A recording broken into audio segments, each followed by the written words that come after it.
Welcome back. We're talking about why some black men just won't go to the doctor. You met Marcus Murray and Dr. Pete Thomas in the earlier piece. They're with Chicago's Project Brotherhood Health Clinic. Back with us is actress and AIDS activist Cheryl Lee Ralph, and we're joined by Leonard Jack. He's a behavioral scientist who's researched the issue for 20 years. Thanks to the panel for being with us. Let's start with the science. Is it Tuskegee? Is it fear? Is it stubbornness? Is it pig-headedness? What is it? It's a combination of all of that. I think the first thing to talk about is that for men and for women, there are rules that govern how we behave. And these rules play out in how we make health decisions, whether or not we choose to go and see the doctor. And for men in the research, there are 3 rules that we adhere to. Sometimes they can be beneficial, sometimes they can be to the detriment of our health. Those 3 rules are that we are always in self-control, we're always in control of our emotions, and that we are always self-reliant. Well, now, that sounds like 3 strikes for going to the doctor. Yeah, 3 strikes. Now, those rules are part of the reason why you had very successful black men on this stage. In some aspects, they play out well, they're beneficial. But when it comes to health, they compete with showing vulnerability, having to say, I need help, and asking for help. They're at odds with that. And what we call that in the literature and the research is that it constitutes role strain. You can create different norms by creating the space to have a conversation about what it means to be a male and what does it mean to be a strong black male that can then bring into this discussion to make it okay with taking care of your health. You can still be in emotional control and still take care of your health. You can still be self-reliant and take care of your health.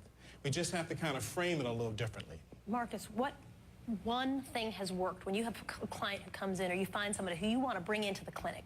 What works, hands-on? What one thing? We created a safe place for men to come to the doctor. We show them love. So that love that we express for brothers to come in and see brothers like ourselves, to have the complexion for the connection, works. We've created an environment where we've told the men that you deserve to live. You deserve to live. And as much as society has told them, it's the exact opposite. You're not going to work. You're not going to have opportunities. You're not going to have fresh fruits and vegetables in your community. But we've had to come with a opposite message to say you deserve to live. Roland's out in the audience with a question from an audience member. Roland? Nita from New Orleans, what's your question? How do women get their men to go to the doctor when it's free, or they have health insurance and they just won't go? Well, let's do a quick show of hands from the audience, from the women. What did Beyonce say last night? All right, ladies, raise your hand if this has been an issue that you've had in your life of trying to get your loved one to actually show up at the doctor's appointment. All right? A lot of people, a lot of people. So let's pose that question to Cheryl. So what do you do? What's the word you say, or is it not a phrase? As the only sister sitting up here, I think sometimes what we have to do as women is love them into their own empowerment as a man. Sometimes we just have to let them know, baby, I need you in my life. Without a healthy you, I am not the best person that I can be. I need you to do it for me. I need you to do it for our family. I need you to do it for the community. I need you to do it for yourself. I love you that much. The love is important in it. Now, so I wrote a piece on CNN.com where I said, ladies, here's what you do. Your man won't go to the doctor? Fine. No doctor, no sex. Trust me, he'll be there in about 10 minutes. Now, some people say, oh, that's going too far. But again, though, you want to get somebody's attention? I think the brother will go to the doctor then. You know, when I created Leonard Jack, there's lots of research, scientific research on Roland's. There are a few things. First of all, I think women need to understand how men view health. There's fear. There's this sense of being invincible and admitting that you're hurting, admitting that you have an emotional problem, which is also a problem in the black community with black men, is really admirable for most men.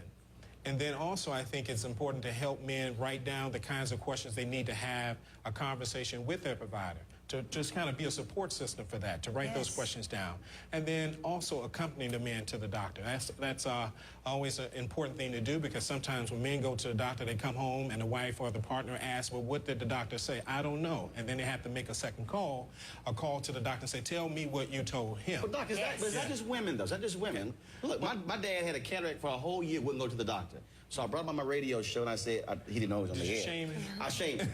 You know, and I'm serious. Children also have to do that and say, no, Absolutely. I care Many enough people about quit you. smoking because of shame from their children. Right. There's no Yeah. question I about I mean, you that. say I care enough about you. I want to see you here a long time. I mean, eventually you got it taken care of. Right. But again, I think that's where not just women, but also sons also play a role. Say, The Dad, whole I want you family. around. The whole family. The You know, whole we're behind family. with men's health in this country. That's right. Women's health is out there. It's been out there for a very, very long time. There's an Office of Women's Health at the HHS level. There's not an Office of Men's Health at the HHS level.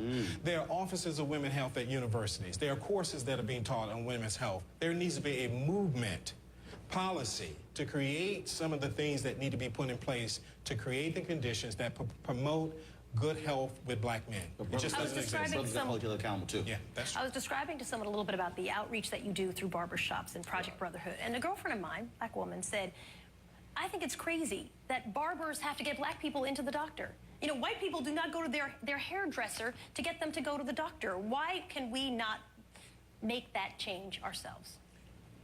You won't start. Well, you know, I think that it's an institution that African American men see as a comfort level. So when we are in the barbershop, I don't care who you are, if you're a CEO to a janitor, we all are on one level and we're comfortable. So I believe that is a natural conduit to introduce a health message. And maybe the guys who we contact in the barbershop, let's say a third of them won't come to see the doctor.